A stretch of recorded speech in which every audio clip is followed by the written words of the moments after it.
Hello. I've been thinking about making another video.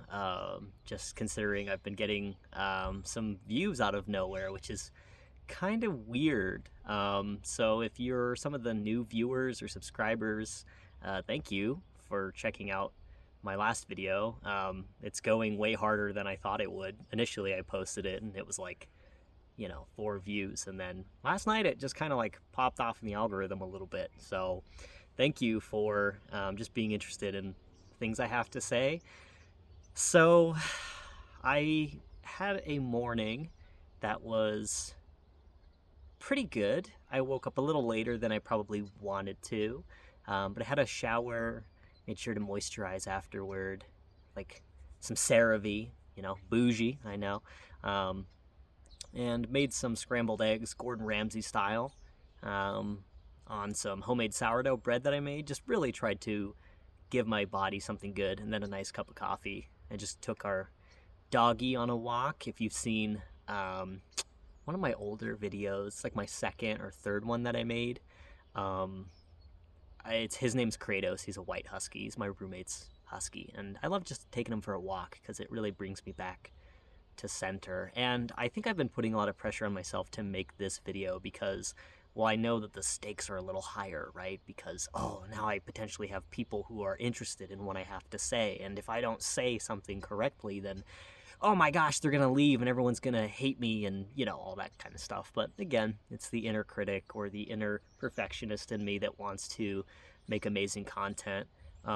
So, I don't think it'll be amazing, but I do think that I can talk for a little while. And, if you're folding laundry or making breakfast yourself, maybe you can put me on in the background and I'll keep you company for a while. So, welcome back. Today I wanted to talk to you all about kind of some of the things I was getting into in my last video, which is being kinder and gentler to yourself, why you shouldn't be your harshest critic, why you should generally try to hold yourself in pretty high esteem, not in an arrogant sort of way, but as in a take care of the inner child sort of way. That's your only responsibility, after all, right? Is to take care of yourself, and you should do your best to do that. Again, that tricky word should, I don't really like it.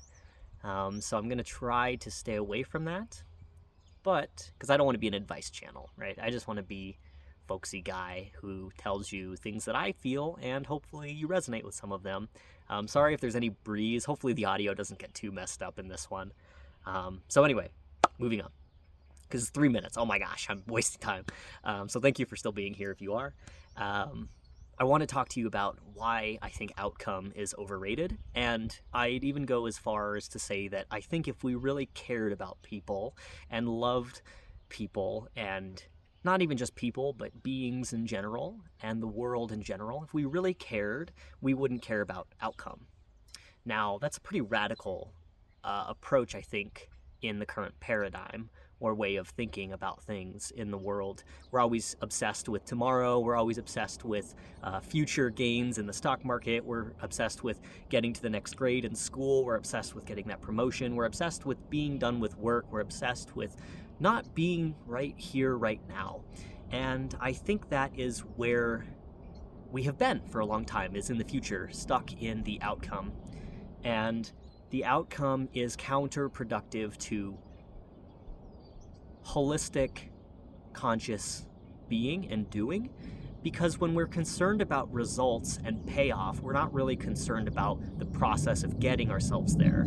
I think you can hold maybe both in high esteem, but really, the more that I go on, the less I think outcome is that valuable. And I think outcome is something that we can orient ourselves towards to a point where we're kind of just ignoring the present moment. And that's all this ever is going to be, is this present moment. Like right now, I'm talking to you in a present moment of your life, and I'm feeling the exact same awareness and being that you are. Like, that's pretty crazy. A couple channels I followed have kind of remarked on that, like, miracle of I'm in this one, kind of like I'm experiencing life through this one. His name's Charlie, and he wants to I guess, teach.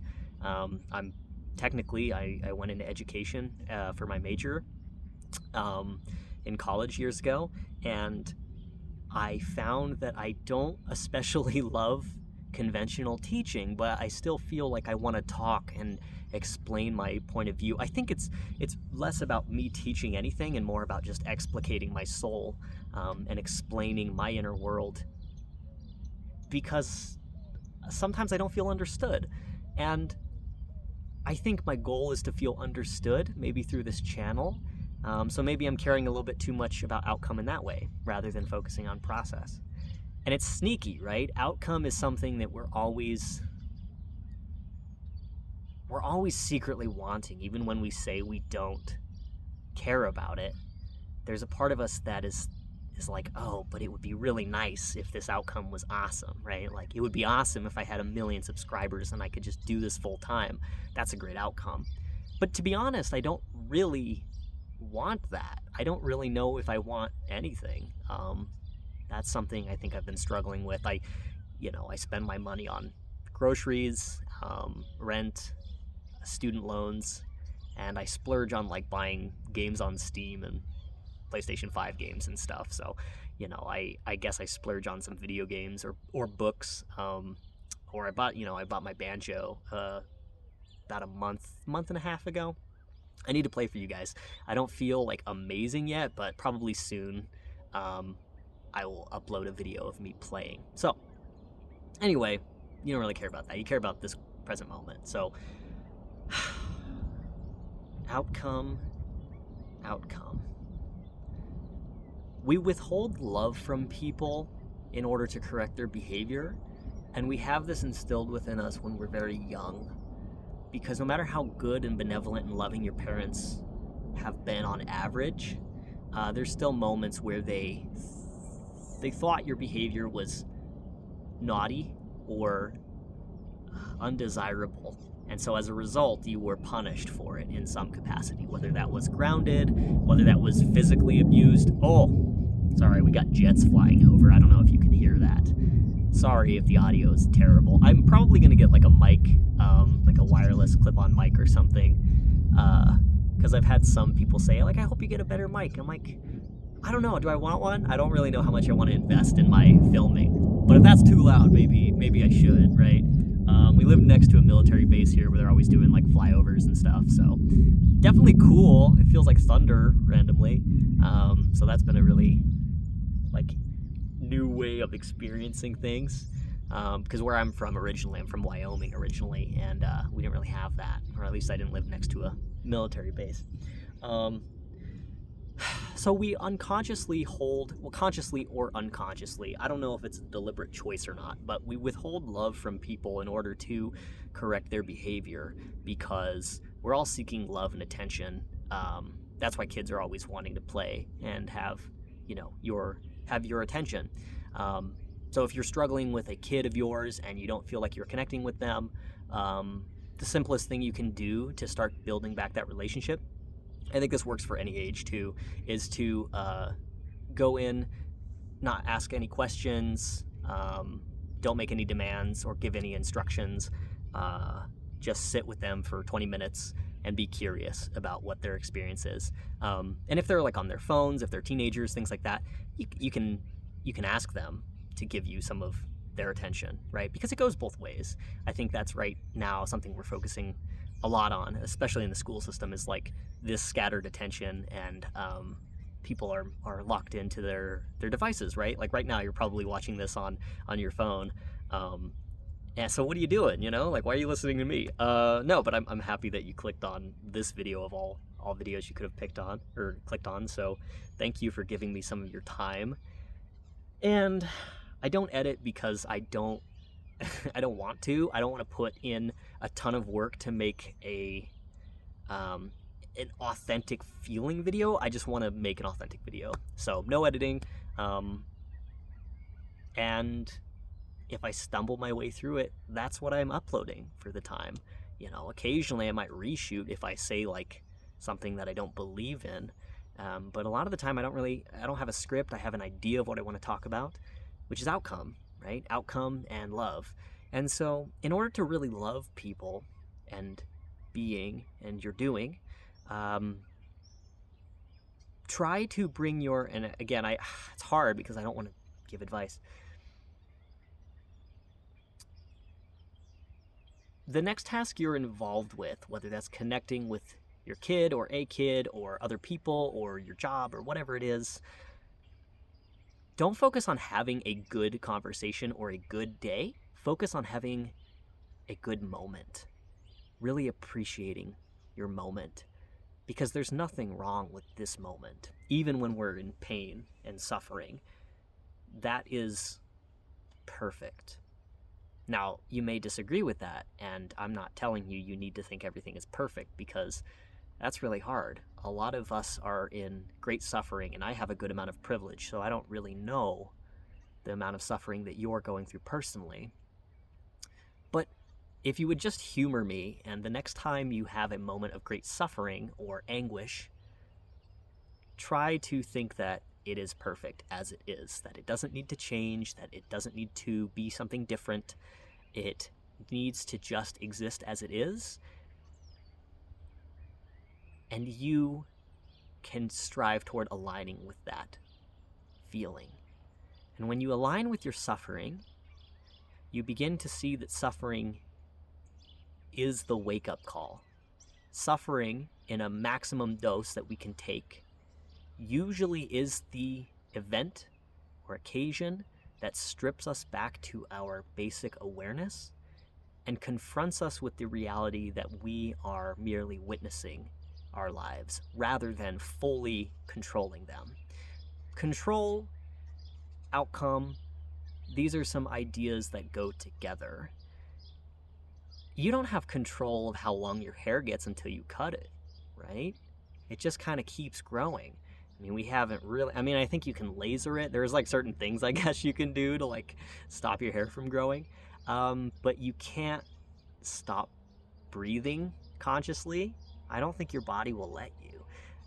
Your heart, you can't will your heart to stop beating. You can't keep your body from digesting food. And you can't keep yourself from thinking. Thoughts come out of nowhere. That's what meditation teaches us, right? Is thoughts just emerge from I don't know where. And isn't that strange?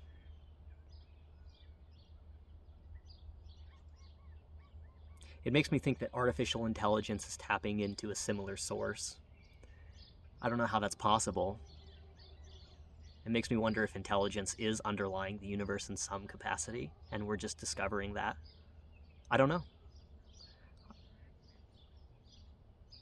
But I think the fact that you're still here and watching this means that you're curious about where the heck you come from and who you are, and really what you are. And what you are is awareness. That's what I've learned, being around here for almost 30 years. Your awareness. You are situated somewhere between your ears and an inch or so behind your eyes. Right in here. And you never move. You're always from this perspective. At least when you're awake. But if you're in deep meditation or trance or a dream, astral projection, I don't know. I've never experienced that, really, so I don't know if it's true or not, at least for me. But I do believe in some pretty crazy things. I probably won't get into them this video. But I'm kind of touching on it, which is the idea that you are this unbroken, continuous stream of consciousness and awareness, and all of your beliefs and thoughts and ideas are merely set dressing for your reality. Like I'm watching a spider right now walk along the trim of the house. And I'm not like, oh, I want to get close to him and see what he's doing, because, like, you know, he might bite me. That's a little bit of fear, I guess. But the spider has awareness. At least I would presume so. Just as much as I would presume you have awareness. And if you have awareness, and the spider has awareness, and there's awareness everywhere, mean, isn't that what quantum mechanics is telling us, is this idea that we need an observer to make reality happen? That's pretty trippy, isn't it? That reality is created or discovered simultaneously? That's really strange, right? I don't know if it's scientific. If there's someone scientific in the comments, please tell me, maybe clarify where I'm wrong, but I'm pretty sure that's what the paradigm is right now, right? Is this idea that things are more interconnected than we realize, the fact that particles can be entangled, and the fact that you need to be able to observe them in order to make sure that they are entangled. It's very weird, very, very strange. But the more you know yourself, I think the less strange it becomes, because you realize, and that's really what the postmodernists thought, was this idea of subjective individual experience. And I really don't like postmodernism that much, because I think it kind of strives away from this idea of some beneficial narratives that benefit all of us, right? But again, I don't think we can go back to just modernism and prior movements. I think we need to go forward, which is this idea of moving away from control and power. You look at the world right now, and politics aside, the world is in an increasingly escalatory or escalated state. And what do we do about that? What do you do about your life? Is there anything to be done? What can you control?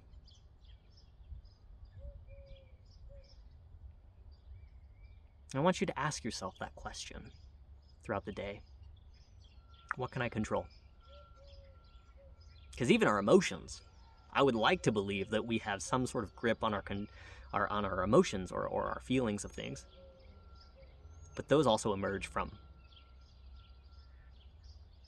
some belief about things. And that belief comes from where, right? What do we choose to believe? Maybe that's our control. What do we choose to listen to? If you choose to listen to anything at all, I'm not sure. So what do I want to do with this channel? Because I have my manuscript process, and I think it's interesting, personally, but I'm less inclined to get things from you. I don't really want anything from you. When I make a video, when I sat down to make this video, I was like, well, what can I give to the person watching this, right? Maybe it's a little bit of self-compassion and love, like my last video. That's really all that I want. I think it would be nice to have some sort of audience base that I could eventually say, hey, look at this book I wrote. Please go buy it and make it a bestseller. But I don't even know if I am a writer, if that's what I'm supposed to be doing. And I don't think I'm supposed to be doing anything. I think I've just found fun activities that keep me engaged. And if it's talking at a camera, talking to you, that's kind of what I want. I have fabulous relationships with many of my friends. We have deep conversations about, the nature of reality and what it means to be a good person, which, don't get me started. I think that's part of the issue, is wanting. We want so much. We want something other than this. And you can't have anything other than this. So if you can only have this, how would you try to make this moment not just bearable, but something that you love? Something that gives you maybe some genuine fear of dying one day. Live your life so that death can wait. Right now, I think people are excited for death, in a way. Like, there's the asteroid that may hit us in, 2032, and the percentage keeps going up. And I see the comments on Instagram, and they say, oh man, keep raising that percentage, keep trying. And there's a death drive. To be honest, I think it's because, much like teenagers when they have suicidal ideation, we think they're sick.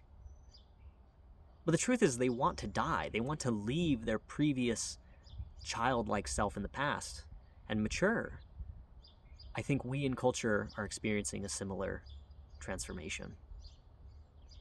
And it's subtle, right? Like, maybe you've had some of these thoughts and it's pulled you into the algorithm of YouTube and it's starting to reflect your reality because your values are being unconsciously determined by a super intelligence that is way beyond your comprehension that we created. And maybe that's how you're watching me right now. So many questions, right? But I make this video for you. The you that I call myself, which is I. You know, all of your ego and your life situation is largely irrelevant. Because that's just the clothing that you wear.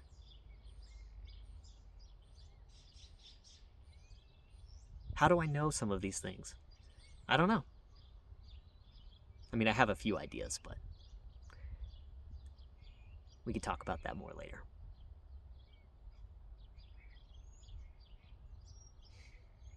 I think that's what I have for now. So outcome, not that important. Because if we really care about things, the outcome will take care of itself. Right? When we want to correct bad behavior, when we want kids to change their tantrums, you treat them with love. You don't treat them with shame and ostracize them. That's largely what we've been told. We don't punish. No one has ever changed because they've been punished. They've only buried their selves that they don't believe they truly are, their shadow. And then it comes springing up in, you know, future relationships or what have you. All this trauma that happens to us. And we never really resolve it until, you know, some sort of ego dissolution experience, whether that's through some sort of drug or, you know, a lot of suffering or what have you. That's why unconditional love truly is the way for yourself. And once you see it start to work and you treat yourself with that love and kindness and gentleness, you will be able to give that out to other people because you realize that they're not different from you. We're all struggling with the same things. Now, it's not the same, oh, I have to go to work at this job and I hate this. But our suffering is suffering, and everything suffers. To suffer is to live. But to love is to live. We don't really even know what living is, do we? We know that it's not dead. But we also don't know what dying or death is like. That's pretty crazy that everything that has ever existed dies. And we still don't, like, I don't know what it's actually like. Pretty weird, right? Entirely subjective. Much like your reality. Oh, there's a horn going off. Oh, it just ended. Okay. So I don't know if I got to my point. I tend to wander a lot. So this is a long one. I think this one is probably going to do way worse than the previous video because people will probably check out at certain points. So I don't know. If you made it this far, you're awesome. Thank you for listening to me babble about trying to love yourself more and love the world more. I'll leave it with this. Why is there so much suffering and pain and fear in the world then? If love is the way, if love really is the truth, why is there so much pain and fear?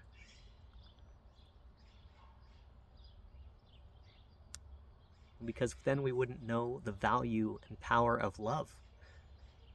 Love meets love, it recognizes it. It doesn't change it. It recognizes it. But when love meets pain, the pain feels free to change. Thank you for staying with me.